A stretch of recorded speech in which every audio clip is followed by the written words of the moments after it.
This is a suspense case from China, that escalated to a world-class level. After reading it, I thought even movies wouldn't dare to depict such a scenario. The level of suspense almost tied my brain in knots. I cannot allow anyone not to know that this case is hailed as the top of China's 10 extraordinary cases. Approaching the brink of a perfect crime, the plot continuously twists and turns. The victim is the perpetrator. The perpetrator is also the victim.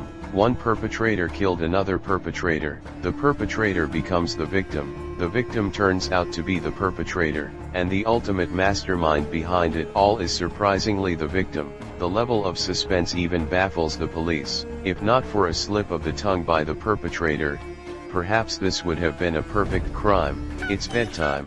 Banana Cat is here again to tell everyone about the case.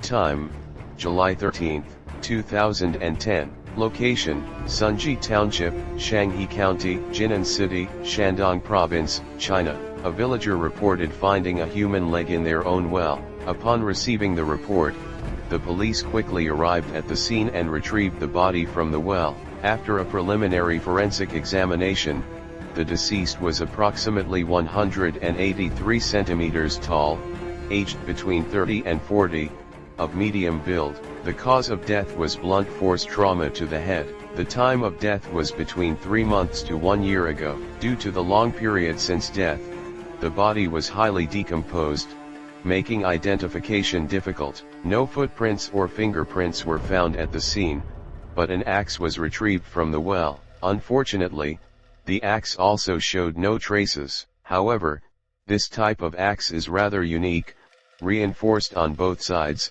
so it's not commonly purchased. Investigators visited all local hardware stores, finally finding one that sold this type of axe. According to the shop owner, a total of 80 of these reinforced axes were purchased, 13 were sold, but the specific buyers the owner couldn't remember, only recalling that they were purchased at the end of December 2009. At the same time, a villager informed the police that on January 28, 2010, they had seen blood flowing from the well, which likely means the victim was likely killed at that time. Subsequently, the police dispatched a large number of officers to investigate missing persons during that period.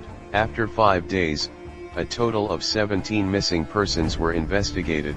However, after careful comparison, none of these missing persons matched the deceased. Since they weren't locals, they must be outsiders. So the police expanded the investigation scope, even checking national missing persons information. Yet the result was still the same: no discoveries.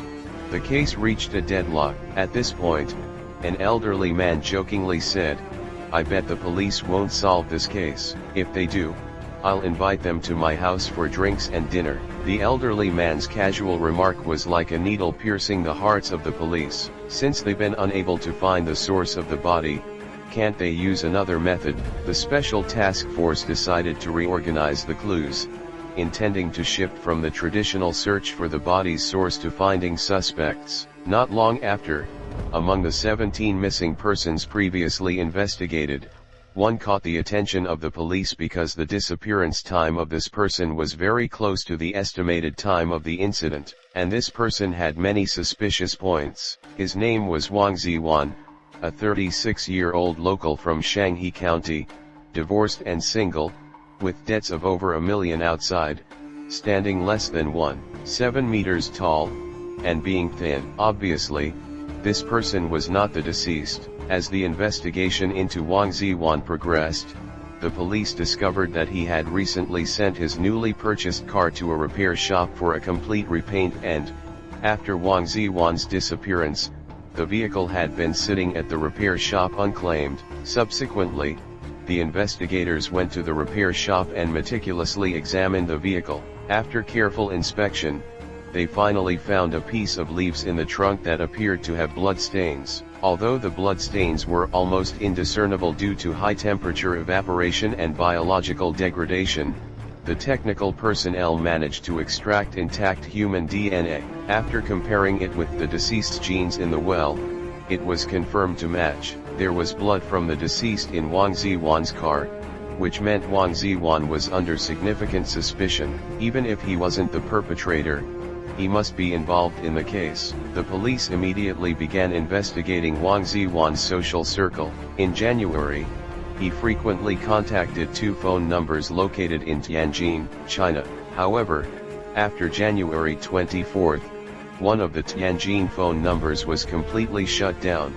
Could the owner of this number be the deceased? After investigation, the owner of the phone was named Han Benli. The investigators rushed to his hometown and found out that Han Benli had left for work with a fellow villager in January 2010 and hadn't been in contact with his family for months. What's more crucial, Han Benli's physical characteristics were very similar to those of the deceased. Subsequently, the police extracted DNA information from his family for comparison, confirming that the body in the well was Han Benli. Through further investigation combined with communication records, it was confirmed that Han Benli was brutally murdered on January 24. At the same time, his close friend who went to work with him, Han Baishan, drew the attention of the police. The investigators immediately brought Han Baishan to the police station, but he refused to cooperate and claimed no connection to Han Benli's death. So, how to make him confess? Just then, Han Benli's wife provided a crucial clue. After learning about her husband's disappearance, she asked Han Baishan about her husband's whereabouts, but Han Baishan claimed that he had seen Han Benli after January 24. Perhaps he had some urgent matters and didn't have time to inform everyone. So here's the problem: if Han Benli was already dead on January 24, how did Han Baishan see him? This is obviously full of loopholes and illogical. Eventually, under the pressure applied by the police, Han Baishan confessed to the crime of killing Han Benli. But why would he do such a thing when they were so close? However, his subsequent confession made even the seasoned investigators find it hard to believe. It was like something out of a novel. It turns out that in September 2009, someone paid 100,000 yuan for Han Baishan and Han Benli to assassinate a person named Zhang Benling, and the one who paid was none other than the missing person, Wang Ziwan. After receiving the bounty task, the two went from Tianjin to Shandong to carry out the assassination. They attempted to assassinate Zhang Benling through various methods such as planting timed bombs and tampering with his car, but each attempt failed. Months passed quickly, and Wang Ziwan's bounty increased from the initial 100,000 to 140,000, but the assassination attempts remained unsuccessful, and the bounty was nearly depleted by the two. Han Baishan and Han Benli had to approach the employer again to demand more money from Wang Ziwan. It was only then that Wang Ziwan realized that Han Baishan and Han Benli were like a bottomless pit. So, he made a phone call to Han Baishan, giving him two options: either complete the assassination of Zhang Benling this time and it must succeed, or one of Han Baishan and Han Benli must die, with the survivor receiving the entire bounty. Han Baishan was terrified after hearing this and decided not to kill his good friend for the time being. So, the two bought an axe and explosives again, preparing to take down Zhang Benling once and for all. However, as expected, the operation failed again. Thinking of what Wang Ziwan had told him over the phone, Han Baishan eventually smashed the axe on his good friend, Han Benli. He then called Wang Ziwan and had him throw Han Benli's body into the well in the wilderness overnight. At this point, you might think that finding Wang Ziwan would solve the case and the police could go celebrate, but the real drama was just beginning. Initially, the police also thought so. However, despite 2 years of continuous searching, they still couldn't find Wang Ziwan. It was as if he vanished into thin air. No matter what method they used, they couldn't find him. There was no trace of him on Earth. The only thing left in this world from Wang Ziwan was a text message, a mass text claiming he went out of town to escape debts. In 2011, the Ministry of Public Security launched a nationwide operation to arrest fugitives. In Shanghai jurisdiction, 154 fugitives were caught, with a capture rate of 97%. They were only one person short of achieving a 100% success rate, Wang Ziwan. So where did he go? The police stated that no matter where Wang Ziwan is, he must have living expenses. So they conducted comprehensive monitoring of all bank accounts belonging to Wang Ziwan's family, but 2 years passed in the blink of an eye, and Wang Ziwan was still missing. Sherlock Holmes once said, "Once you eliminate the impossible, whatever remains, no matter how improbable, must be the truth." Following this idea, the police deduced that Wang Ziwan was likely dead. To verify this speculation, the investigators shifted their focus back to that text message, "Brothers, I'm going out to hide from debt. I'll be back in a few years. Don't worry about me." It seemed like an ordinary message, but it concealed a mystery. People living in rural areas should know that family hierarchy is strict, and sometimes even newborns can be called grandfathers. However, addressing everyone as brothers at the beginning of the message clearly contradicted local customs, so there was only one answer: this message wasn't sent by Wang Ziwan but by his killer. Besides his mysterious disappearance, there were many suspicious aspects about Wang Ziwan. Firstly, he showed no concern for his own biological children. Secondly, he didn't manage his chicken farm business properly. Thirdly, he didn't retrieve his car after sending it for repairs. Fourthly, addressing a grandfather as brother. All these anomalies indicated that Wang Ziwan was likely murdered. So, who was the killer? Han Baishan once again became the prime suspect. Was it possible that he felt Wang Ziwan was causing trouble between him and Han Benli, so he killed Wang Ziwan out of resentment? Han Baishan had enough motive. With this assumption in mind, the police immediately interrogated Han Baishan. However, Han Baishan claimed that after the incident, he had parted ways with Wang Ziwan and hadn't been in contact with him since. After interviewing him, the police found out that the last time Wang Ziwan was seen was on March 9th. It was snowing heavily that day, and it was foggy, so the villagers remembered it clearly. Following strict principles, the investigators went to the Meteorological Bureau and found out that only March 9, 2010, had heavy snow and fog. They also contacted the Tianjin police to assist in investigating Han Baishan's whereabouts on March 9.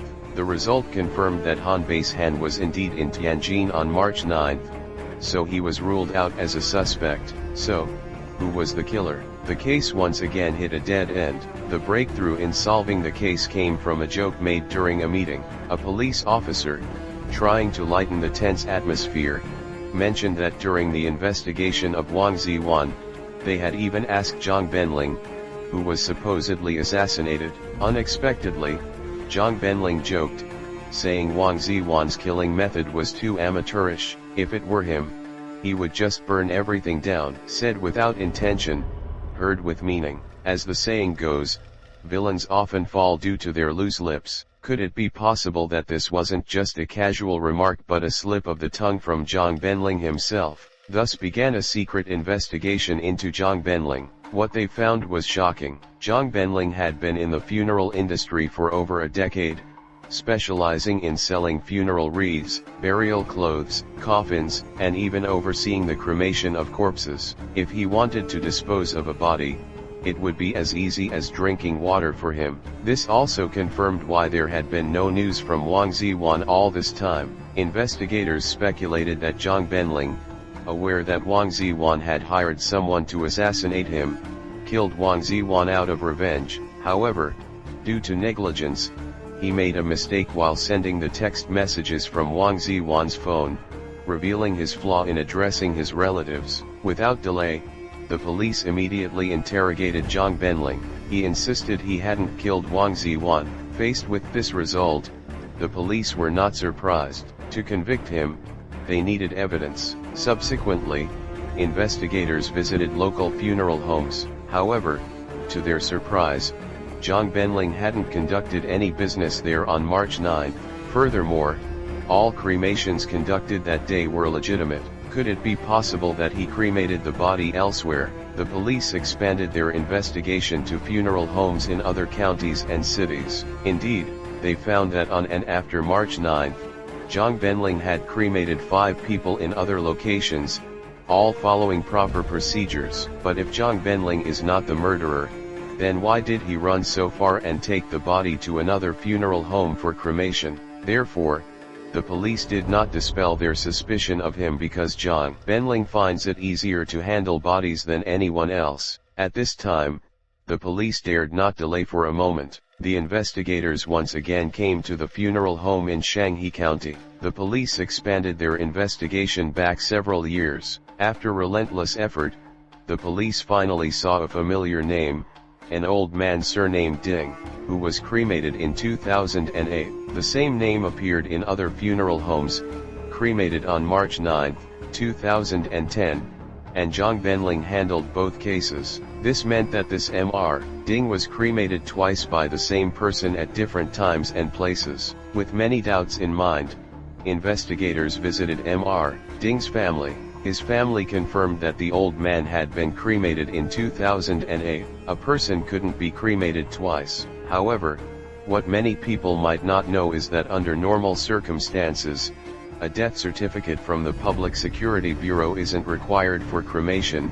A death certificate from the village committee suffices. To form a complete chain of evidence, the police sought out Zhang Benling's wife, Zhang Hongxia, who provided a crucial clue. She said that the cushions on the sofa at home had inexplicably disappeared before. At that time, she asked Zhang Benling about it, but her husband kept avoiding the question and failed to provide a clear answer. The police immediately conducted an inspection of Zhang Benling's home and indeed found several suspicious blood stains on the sofa. After DNA comparison, it was confirmed that these were left by the deceased, Wang Ziwan. With the evidence conclusive, Zhang Benling confessed to the crime of killing Wang Ziwan. Now, the question arises, why did Wang Ziwan want to hire someone to assassinate Zhang Benling, and why was he ultimately killed in return? It turns out that Wang Ziwan had been in an illicit relationship with Zhang Benling's wife, Zhang Hongxia.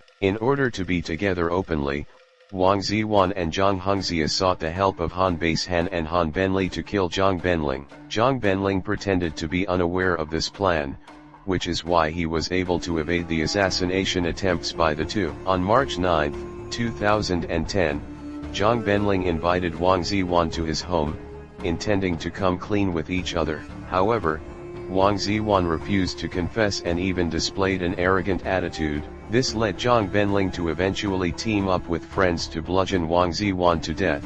They then placed the blood-stained cushion into a body bag along with Wang Ziwan's body. Taking advantage of his position, Zhang Benling falsified a cremation certificate and sent text messages from Wang Ziwan's phone to everyone, creating the illusion that Wang Ziwan had gone out to evade debt. It is worth mentioning that due to this case, there have been reforms in China's funeral industry, further improving the cremation procedures. With the truth finally revealed, I believe many viewers may still have some questions about the relationships between the characters. Let me summarize it once again. Initially, Wang Ziwan and Zhang Benling's wife had an affair. They conspired to get rid of Zhang Benling, so they enlisted the help of Han Baishan and Han Benli. Under Wang Ziwan's instigation, Han Baishan killed Han Benli. Subsequently, Zhang Benling killed Wang Ziwan. With that, this case comes to a close. Thank you to all the viewers for watching.